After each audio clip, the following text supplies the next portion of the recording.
Praise the lord. యేసు రక్తమే జయము. మన రక్షకుడు మన విమోచకుడైన యేసుక్రీస్తు పరిశుద్ధ నామములో అందరికీ వందనాలు. చిన్న ప్రార్థన ద్వారా ఉదయకాల వాక్య ధ్యానం చేసుకుందాము.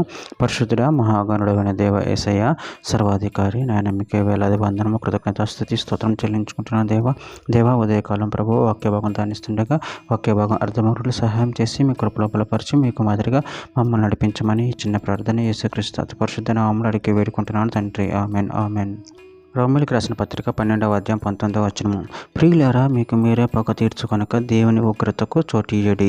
పగ తీర్చుట నా పని, నేనే ప్రతిఫలం నిత్తును అని ప్రభు చెప్పుచున్నాడని రాయబడి ఉన్నది. ఆమెన్. దేవుడి వాక్య భాగం దీవించును గాక.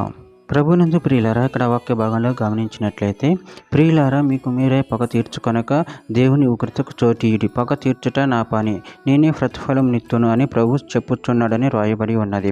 అదేవిధంగా వాక్య భాగంలో గమనించినట్లయితే లేవికాండం 19వ అధ్యాయం 18వ వచనంలో కీడుకు ప్రతి కీడు చేయకూడదు, నీ ప్రజల మీద కోపం ఉంచుకొనక నిన్ను వలె నీ పొరుగు వానిని ప్రేమింపవలెను, నేను యెహోవాను. సామెతల గ్రంథం 24వ అధ్యాయం 17-19 వచనంలో నీ శత్రువు పడినప్పుడు సంతోషింపకము, వాడు త్రొట్టిల్లినప్పుడు నీ మనసును నుల్లసింపకము, యెహోవా అది చూచి అసహించుకొని వాని మీద నుండి తన కోపం త్రిప్పుకొనునేమో. దుర్మార్గులను చూచి నీవు వ్యసనపడకము, భక్తిహీనుని ఎడల మత్సరపడకము.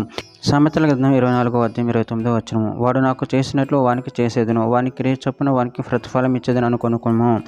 మత్తయి సువార్త 5వ అధ్యాయం 39వ వచనంలో నేను మీతో చెప్పినదేమనగా దుష్టుని ఎదిరింపక నిన్ను కుడి చెంప మీద కొట్టువాని వైపునకు ఎడమ చెంప కూడా త్రిప్పుము. లూకాసు వార్త 6వ అధ్యాయం 27-28 వచనాల్లో వినుచున్న మీతో నేను చెప్పినదేమనగా మీ శత్రువులను ప్రేమించుడి, మిమ్మల్ని ద్వేషించు వారికి మేలు చేయుడి, మిమ్మల్ని శపించు వారిని దీవించుడి, మిమ్మల్ని బాధించు వారి కొరకు ప్రార్థన చేయుడి. నహూము గ్రంథం 1వ అధ్యాయం 3వ వచనంలో యెహోవా దీర్ఘశాంతుడు మహాబలము గలవాడు, ఆయన దోషులను నిర్దోషులుగా ఎంచడు. యెహోవా తుఫానులోను సుడిగాల్లోనూ వచ్చేవాడు, మేఘములు ఆయనకు పాదధూళిగానున్నవి. కీర్తన గ్రంథం 18వ అధ్యాయం 47వ వచనంలో ఆయన నా నిమిత్తం ప్రతిదండన చేయు దేవుడు, జనములను నాకు లోపరచువాడు ఆయనే. ఎఫెసీయులకు రాసిన పత్రిక 4వ అధ్యాయం 26వ వచనంలో కోపపడుడు గాని పాపం చేయకుడు, సూర్యుడు అస్తమించే వరకు మీ కోపము నిలిచి ఉండకూడదు. చివరిగా ఒక మాట, పేతురు రాసిన మొదటి పత్రిక 3వ అధ్యాయం 9వ వచనము. ఆశీర్వాదనకు వారసులకు మీరు పిలువబట్టిరి, కానీ కీడుకు ప్రతి కీడునైనను దోషణకు ప్రతి దోషణైనా చేయక దీవించుడి. ఆమె. దేవుడి వాక్య భాగం దీవించిన కాక చిన్న ప్రార్థన చేసుకుందాము.